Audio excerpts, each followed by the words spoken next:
Kerajaan Majapahit lahir di tengah kekacauan politik yang melanda Jawa setelah runtuhnya Kerajaan Singhasari. Raden Wijaya, menantu Raja Kertanegara, menjadi tokoh utama dalam pendirian kerajaan ini. Setelah Singhasari diserbu oleh Jayakatwang dari Kediri, Raden Wijaya melarikan diri dan mendapatkan perlindungan dari Arya Wiraraja di Madura. Dengan siasat cerdik, ia berpura-pura tunduk pada Jayakatwang untuk kemudian mendirikan pemukiman baru di daerah Tarik, yang kelak berkembang menjadi pusat kerajaan Majapahit. Tahun 1293 menjadi titik balik besar dalam sejarah Jawa. Saat itu, pasukan Mongol dari dinasti Yuan yang dikirim oleh Kubilai Han tiba di Jawa untuk membalas penghinaan Kertanegara. Raden Wijaya memanfaatkan situasi ini dengan bersekutu sementara dengan pasukan Mongol untuk menumbangkan Jayakatwang. Setelah Kediri runtuh, Raden Wijaya justru berbalik menyerang pasukan Mongol dan berhasil mengusir mereka dari tanah Jawa. Dari keberhasilan ini, ia kemudian memproklamasikan berdirinya Kerajaan Majapahit dengan dirinya sebagai raja pertama bergelar Kertarajasa Jayawardhana. Momentum ini menandai awal dari kekuasaan Majapahit yang akan berlanjut selama 2 abad ke depan. Sumpah Palapa adalah peristiwa monumental dalam sejarah Majapahit dan Nusantara. Dalam upacara pelantikan sebagai Mahapatih Amangkubumi di hadapan Raja Hayam Wuruk, Gajah Mada menyatakan tekadnya untuk tidak menikmati Palapa, istilah yang diartikan sebagai kenikmatan duniawi, sebelum berhasil menyatukan seluruh wilayah Nusantara di bawah kekuasaan Majapahit.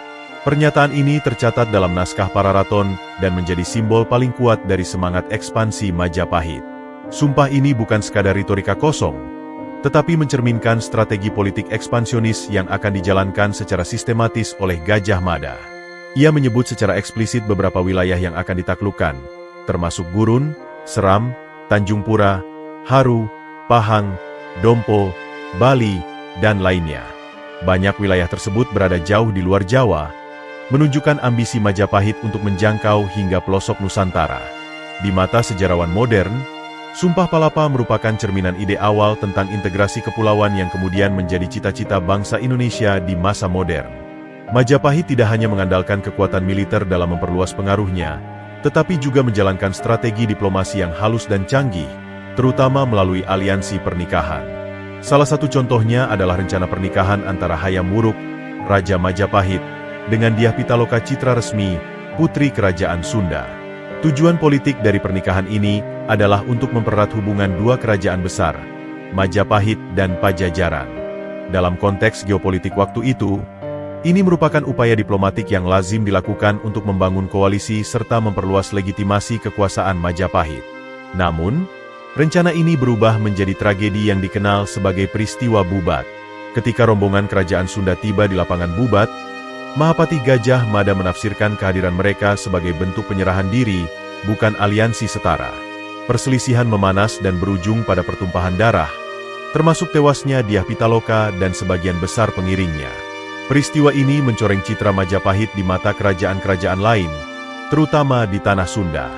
Meskipun gagal sebagai strategi diplomasi, kejadian ini menunjukkan bagaimana Majapahit berupaya menjadikan aliansi pernikahan sebagai instrumen perluasan pengaruh, sekaligus memperlihatkan batas antara ambisi dan kesombongan politik. Setelah pengucapan Sumpah Palapa, Gajah Mada mulai menjalankan misinya menaklukkan berbagai wilayah di luar Pulau Jawa. Salah satu metode yang ditempuh adalah dengan mengirim ekspedisi militer ke berbagai penjuru Nusantara. Wilayah-wilayah seperti Bali, Lombok, Sumbawa, Kalimantan, Sulawesi, hingga Sumatera disebut dalam sumber-sumber sejarah sebagai daerah yang pernah dijangkau oleh pasukan Majapahit. Ekspedisi ini bukan semata-mata operasi militer, tetapi juga ditujukan untuk menegaskan dominasi Majapahit atas jalur perdagangan strategis dan pusat-pusat kekuasaan lokal. Meski demikian, keberhasilan ekspedisi ini bervariasi. Beberapa wilayah seperti Bali memang berhasil dikendalikan secara langsung dan menetap dalam orbit kekuasaan Majapahit.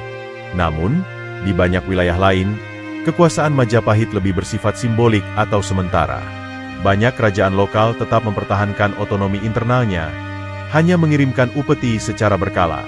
Oleh karena itu, walaupun Majapahit terlihat agresif dalam perluasan militer, para sejarawan mencatat bahwa pengaruh realnya tidak selalu diiringi dengan kontrol administratif yang konsisten.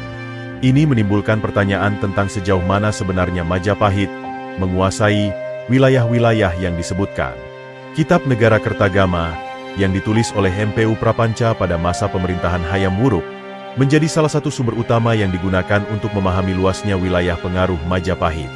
Dalam pupu 13 hingga 15, kitab ini mencatat deretan wilayah yang dianggap berada di bawah kekuasaan Majapahit, termasuk daerah-daerah di Sumatera, seperti Melayu, Jambi, Palembang, Semenanjung Malaka, Pahang, Kalimantan, Sulawesi, Nusa Tenggara, hingga Papua, Wanin, bahkan Filipina bagian selatan.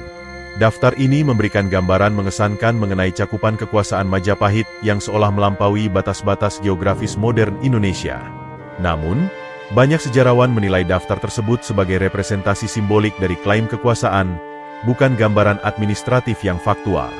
Dalam konteks zaman itu, penyebutan suatu wilayah dalam kitab tidak selalu berarti adanya kontrol langsung atau pendudukan. Wilayah-wilayah tersebut mungkin hanya pernah mengirim utusan, memberi upeti, atau menjalin relasi dagang, sehingga diakui dalam catatan resmi kerajaan. Oleh karena itu, negara Kertagama dianggap lebih sebagai dokumen politik dan ideologis daripada peta kekuasaan de facto. Ini menegaskan bahwa Majapahit lebih merupakan pusat dari jaringan pengaruh budaya dan ekonomi daripada sebuah imperium militer yang menaklukkan secara menyeluruh. Untuk memahami pola kekuasaan Majapahit, sejarawan sering merujuk pada konsep Mandala, yakni sistem politik yang umum digunakan oleh kerajaan-kerajaan Asia Tenggara sebelum kolonialisme. Dalam sistem ini, kekuasaan pusat tidak memerintah secara langsung semua wilayah yang berada di bawah pengaruhnya. Sebaliknya, kekuasaan dijalankan melalui jejaring hubungan simbolik, seperti pengakuan kedaulatan, pembayaran upeti, dan kerja sama dagang. Kerajaan Majapahit berada di pusat Mandala, dikelilingi oleh kerajaan-kerajaan vasal yang memiliki otonomi internal tetapi tetap mengakui supremasi Majapahit. Sistem Mandala memungkinkan Majapahit memperluas pengaruhnya tanpa harus menempatkan pejabat administratif atau pasukan militer di setiap wilayah. Hal ini menjelaskan bagaimana kerajaan tersebut dapat mengklaim wilayah yang luas seperti yang tercatat dalam negara Kertagama, meskipun kontrol langsungnya sangat terbatas. Sistem ini juga fleksibel, memungkinkan hubungan kekuasaan yang dinamis tergantung kondisi politik dan ekonomi. Namun, kelemahan sistem ini adalah mudahnya wilayah-wilayah vasal melepaskan diri ketika pusat kekuasaan melemah, seperti yang terjadi setelah kemunduran Majapahit pada abad ke-15. Wilayah Sumatera merupakan salah satu target penting ekspansi dan pengaruh Majapahit, terutama karena letaknya yang strategis dalam jalur perdagangan internasional. Dalam kitab Negara Kertagama, tercatat nama-nama wilayah seperti Melayu, Jambi, Palembang, dan Tebas sebagai bagian dari daerah yang berada dalam orbit Majapahit. Hubungan ini kemungkinan besar dilatar belakangi oleh runtuhnya kekuasaan Sriwijaya, yang sebelumnya menjadi penguasa maritim di kawasan tersebut. Majapahit berusaha mengisi kekosongan kekuasaan itu dengan membangun relasi baru, melalui ekspedisi militer dan pengiriman utusan diplomatik ke kerajaan-kerajaan lokal. Namun, sejarawan menyebutkan bahwa hubungan Majapahit dengan Sumatera tidak berlangsung secara dominatif dalam jangka panjang. Wilayah seperti Palembang dan Jambi memang tercatat mengirim upeti, namun kontrol administratif Majapahit atas wilayah itu lemah dan temporer. Apalagi dengan munculnya kerajaan-kerajaan Islam awal seperti Samudra Pasai, kekuatan Majapahit mulai tergeser dari jalur dagang barat. Interaksi dengan Sumatera lebih merupakan bentuk pengakuan simbolik daripada penjajahan nyata, dan hubungan dagang tampaknya jauh lebih dominan dibandingkan kontrol politik langsung. Ini memperkuat pandangan bahwa Majapahit membangun jaringan pengaruh, bukan kekuasaan mutlak di seluruh wilayah Indonesia. Bali merupakan salah satu wilayah di luar Jawa yang paling jelas berada di bawah pengaruh langsung Majapahit. Penaklukan Bali dilakukan oleh Gajah Mada sekitar tahun 1343 M, dan berhasil menaklukkan kerajaan-kerajaan lokal seperti Bedahulu. Sejak saat itu, pengaruh budaya, hukum, dan sistem pemerintahan Majapahit mulai diterapkan di Bali. Banyak bangsawan Jawa yang menetap di pulau tersebut dan membawa serta tradisi keagamaan, seni, serta sistem kasta. Pengaruh ini masih terasa hingga kini, di mana budaya Bali yang kental dengan Hindu Jawa merupakan jejak kuat Majapahit yang bertahan setelah keruntuhan kerajaannya. Berbeda dengan Bali, pengaruh Majapahit di wilayah Nusa Tenggara seperti Lombok, Sumbawa, hingga Flores bersifat lebih terbatas dan simbolik. Dalam catatan Negara Kertagama, wilayah seperti Dompo dan Sumba disebutkan sebagai bagian dari daerah yang ditundukkan. Namun, tidak banyak bukti arkeologis maupun administratif yang menunjukkan adanya struktur pemerintahan Majapahit yang benar-benar tertanam di sana. Wilayah-wilayah tersebut kemungkinan besar hanya menjalin relasi upeti atau tunduk karena kekuatan maritim Majapahit, tanpa adanya integrasi politik yang menyeluruh. Ini menunjukkan bahwa ekspansi ke bagian timur Nusantara lebih bersifat proyeksi pengaruh daripada bentuk kolonisasi atau administrasi langsung. Pulau Kalimantan juga masuk dalam daftar wilayah yang disebut berada dalam pengaruh Majapahit, khususnya daerah-daerah seperti Tanjung Pura, sekarang Kalimantan Barat, Kutai, dan Banjarmasin. Berdasarkan negara Kertagama, wilayah-wilayah ini disebut sebagai bagian dari jaringan kekuasaan yang mengakui supremasi Majapahit. Kemungkinan besar, hubungan tersebut dibangun atas dasar kepentingan dagang dan jalur maritim yang menghubungkan Jawa dengan wilayah barat dan utara Nusantara.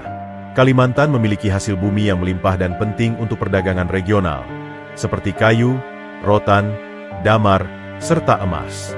Meski demikian, seperti halnya di Sumatera dan Nusa Tenggara, pengaruh Majapahit di Kalimantan tidak berarti kontrol langsung atas wilayah tersebut. Beberapa kerajaan lokal seperti Kutai tetap menjalankan pemerintahannya sendiri, dan tidak ada bukti kuat mengenai penempatan pejabat Majapahit secara permanen di sana.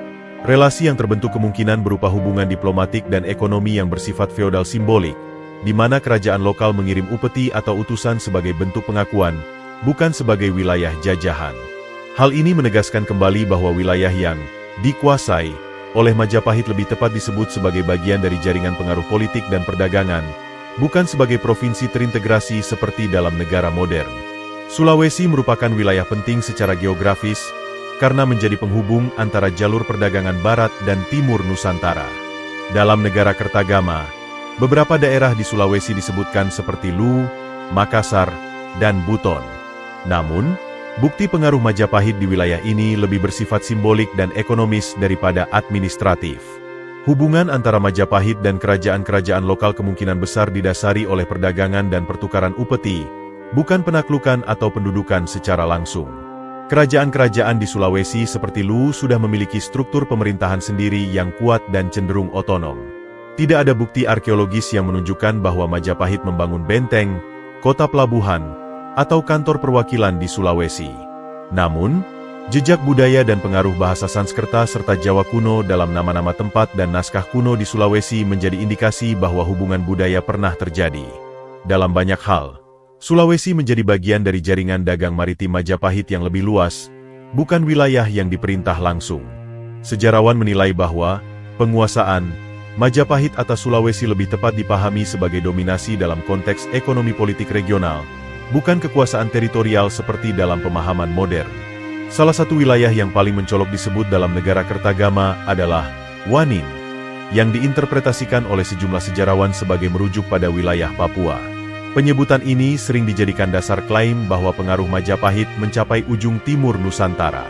Namun, tidak ditemukan bukti arkeologis, prasasti, ataupun catatan lokal dari Papua yang menunjukkan adanya kehadiran Majapahit secara nyata di sana, baik dalam bentuk pengaruh budaya maupun pemerintahan. Sejarawan umumnya sepakat bahwa penyebutan Papua, Wanin, dalam naskah kuno lebih bersifat simbolik atau sebagai bagian dari wilayah yang dikenal oleh Majapahit, bukan wilayah yang dikuasai secara administratif. Papua mungkin hanya diketahui melalui pelaut atau pedagang yang membawa kabar mengenai tanah jauh di timur.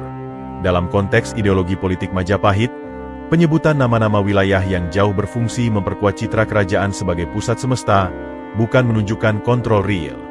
Maka dari itu, klaim bahwa Majapahit menguasai Papua lebih merupakan ekspresi supremasi simbolik daripada fakta kekuasaan militer atau birokrasi.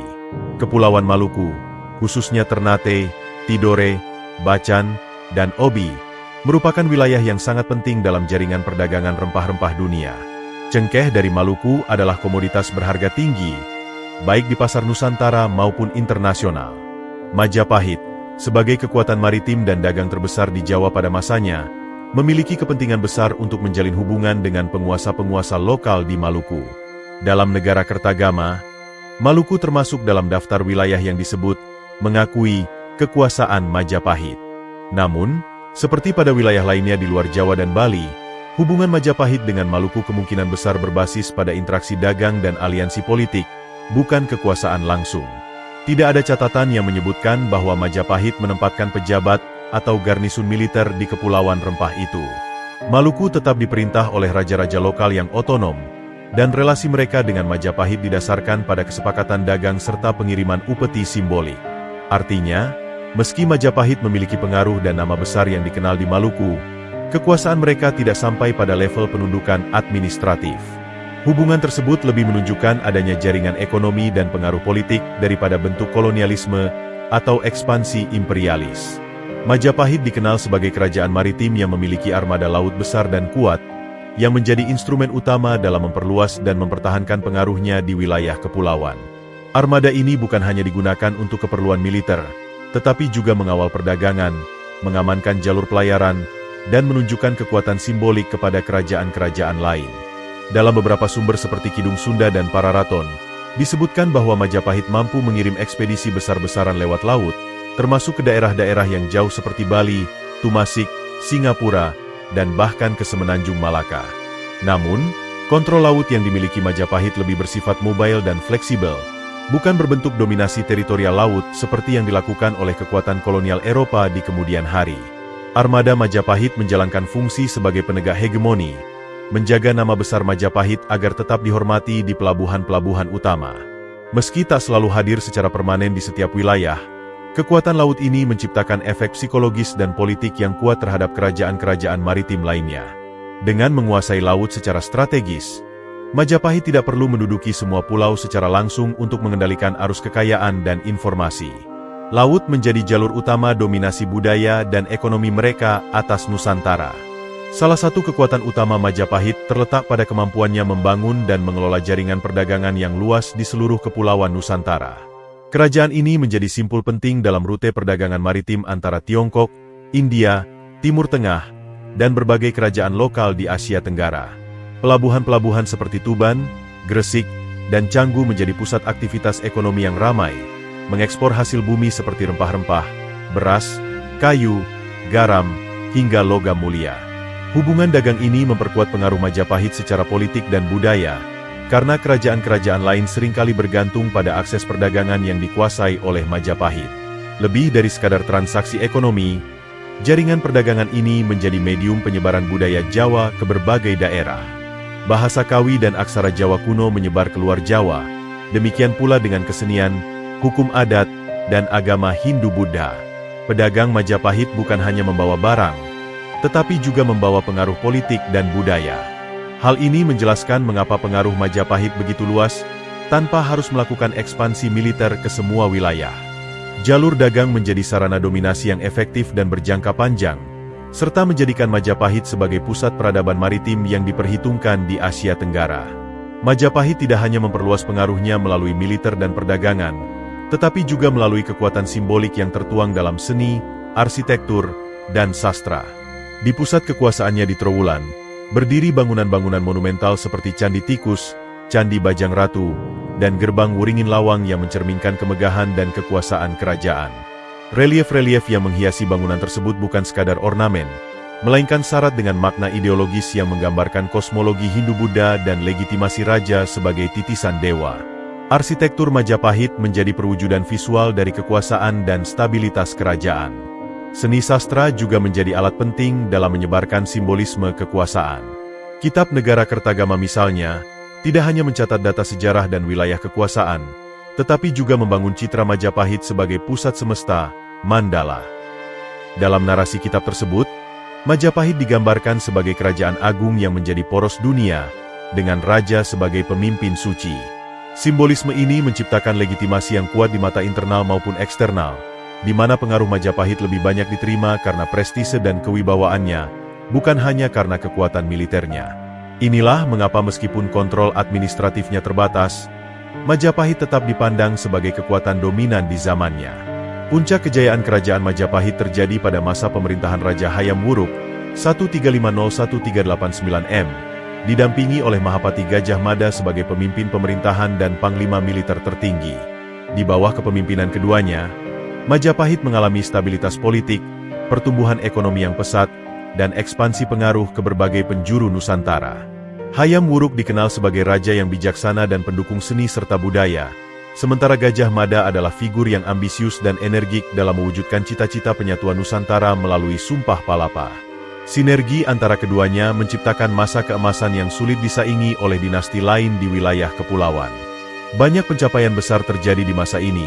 Wilayah pengaruh Majapahit mencapai titik terluas, karya sastra seperti Negara Kertagama dan Sutasoma ditulis, serta hubungan diplomatik dengan negeri asing diperluas, termasuk Tiongkok, Champa, dan Siam.